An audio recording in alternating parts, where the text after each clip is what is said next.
ஆண்டியையும் அரசனாக மாற்றி வைப்பவன், அரசனையும் ஆண்டியாக்கி அலைய விடுபவன். ஆண்டியையும் அரசனாக மாற்றி வைப்பவன், அரசனையும் ஆண்டியாக்கி அலைய விடுபவன்.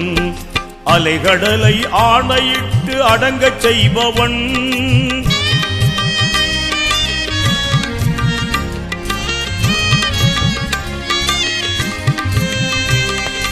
அலைகடலை ஆணையிட்டு அடங்கச் செய்பவன். ஆதவனை வானத்திலே உலவ வைத்தவன், அலைகடலை ஆணையிட்டு அடங்கச் செய்பவன். ஆதவனை வானத்திலே உலவ வைத்தவன். அதனால் கையேந்தி கேளுங்கள் இறைவனிடத்திலே.